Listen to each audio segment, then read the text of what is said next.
All right.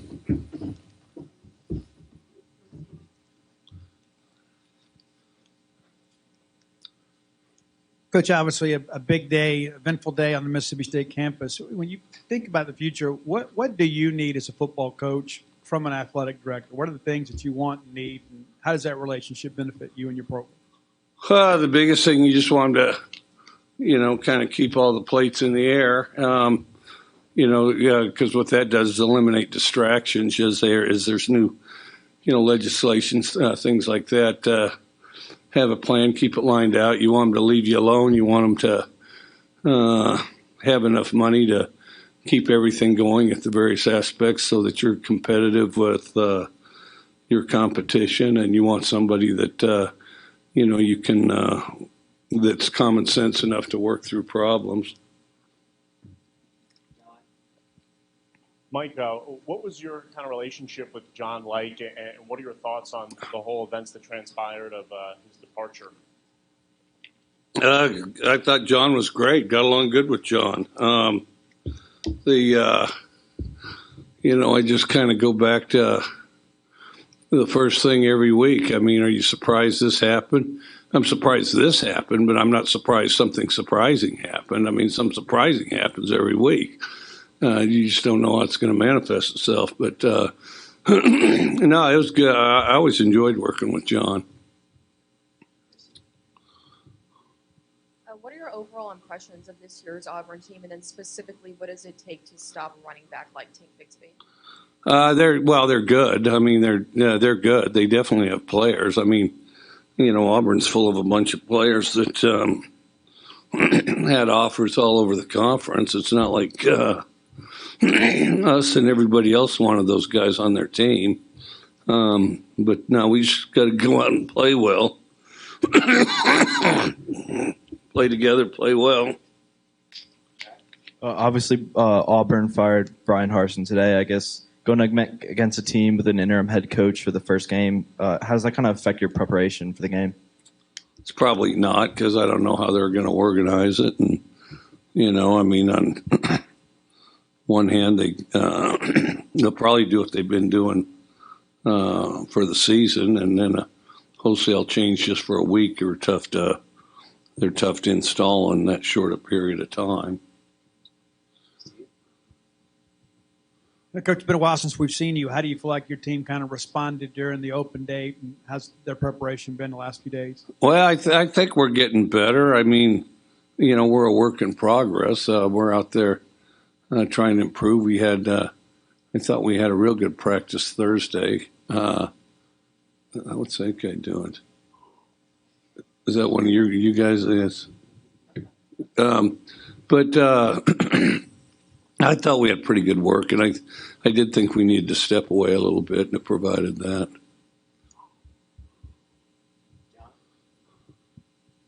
You were talking about all the things that are important for you in whoever the next athletic director is. I mean, where are you kind of at mentally right now? You're leading this program, and kind of with that uncertainty, how does that kind of sit with you? I just ignore it and just worry about the day-to-day, the next meeting, the next practice. Like, obviously, you've been at Mississippi State a few years now. I guess what would your pitch be, to a new person interested in being the athletic director? Why is being the athletic director at Mississippi State a good job in your eyes? Oh, I think it's a great job because this is a great place to live, and then also, the people you work with are great too. At least, it's not perfect. I would definitely purge a couple, but not very many. I mean, less here than most places. And so that immediately sticks it above, other places. So I think it's a fantastic place. I think it's a very down-to-earth place. And I think it's a pragmatic place that, tries to figure out solutions to problems rather than get wound up, politically kissing too many rings. I mean, they're trying to solve the problem, which is, I think, the correct approach. And then I think that hang on, I got a cough. And then the biggest thing, you want a guy that really wants to be here, really wants to do it, and you want a guy that stays out of your way, that understands that the coaches for all the sports, they're there for a reason, and the athletic director's role is to provide support, not coach. And those athletic directors are the best ones. I've been really lucky. I've been around some great athletic directors. When I was at Kentucky, C.M. Newton was the athletic director. When I was at Oklahoma, Joe Castiglione was the athletic director. When I was at Washington State, Bill Moose was the athletic director. So we need somebody that's like really either of those three. As a matter of fact, maybe we ought to call Bill. Who knows? Coach, do you have any good John Cohen stories as he's going out the door? John Cohen stories. I'll be able to think of a lot. Well,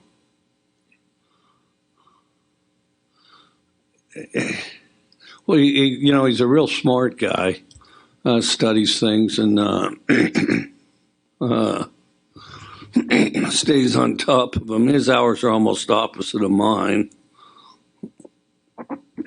Goes to bed about 8 o'clock and gets up about 4. So between the two of us, we had the store minded 24 hours a day. Let's see. I think that, I don't know. Sometimes, he'd get out over his skis a little bit and get, because, there's a lot of problems that, and that's kind of the key to being a good athletic director, knowing what needs to be addressed right now and knowing which ones you can wait out, because there's a certain amount of problems you can wait out. And if you waste your time on those, then you take time away from the other ones. There's another, which is, and everybody knows of managers or bosses, and I try to avoid doing this myself. You don't want to go around picking up rat turds when there's elephant turds flying everywhere. Let's try to focus on the elephants instead. So, I think that just prioritizing what you do. I think that, but he always had the ability to adjust, loosen up, get back on track very quickly, and was kind of a fun guy to watch the process with. And we'd get to talk. Just be some here. I wanted to mention this to you, and we'd end up talking for an hour. So. Steve. 3 of the last 4 games at home, I guess 3 in a row here, Coach. I mean, how important is it heading into November to have home field advantage for majority of your game? Well, I think it's good. I think there's no question it's good. It's, we love being at home, and, the biggest thing, just got to take advantage of our time and make the most out of it.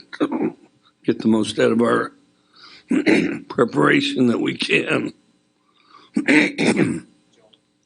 Announced last week that Austin is running for the Campbell Trophy. We've heard you praise Yeah, I'm a little surprised he didn't win it last year. I don't know. Not to take anything away from who won it, but who could have beaten out Austin for it last year is what I'm curious about. But Yeah, we've heard you praise him a lot, being his consistent nature. But I guess speak to him in a little bit. What makes him so successful and consistent on the field and off? Well, he's smarter than other people. He works harder than other people. And for a smart guy, some smart people overcomplicate things. He doesn't.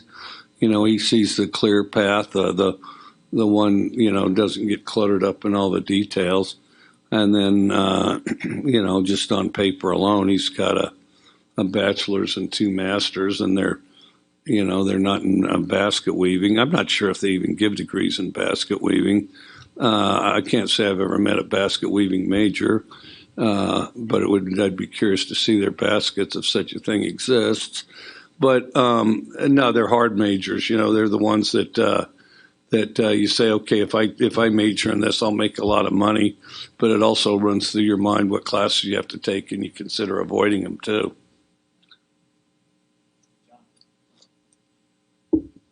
thought about this Saturday? I mean, it's going to kind of be pretty weird.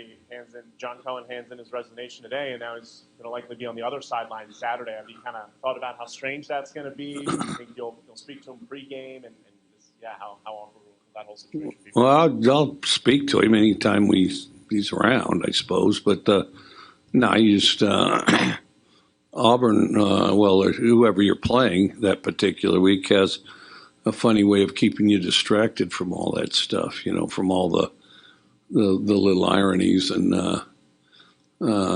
things that are cute and fun to think about once you're retired,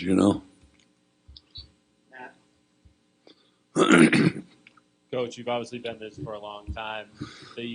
What are some of the keys that you've learned over your coaching career on how to have a successful bye week for the team? It varies. I've done it both ways. I've done it where you worked all week and won big at the end of the week. I've done it where you worked all week, lost at the end of the week. And I've done it where you just give them the whole week off, and we won big. You give them the whole week off, and you get your head kicked in.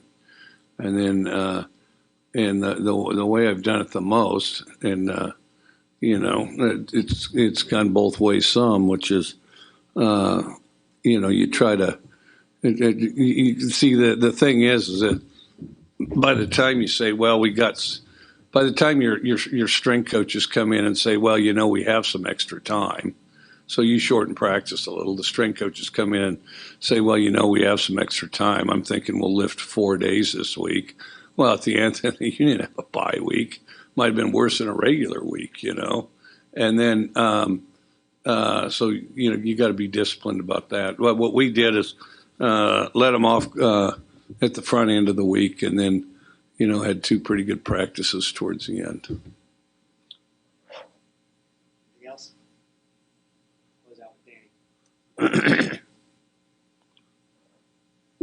Coach, have you even spoken to Bracky Brett yet since he was named interim AD? And if so, what did y'all discuss? No, I see him all the time. Most days I'll see him probably 2 or 3 times a day. So, rather than chase him down, I think I'll just wait till I bump into him. Well, because he goes to practice all the time. So it's not like days go by, I don't see him. He's at practice a lot. So. All right, thanks. All right, appreciate it.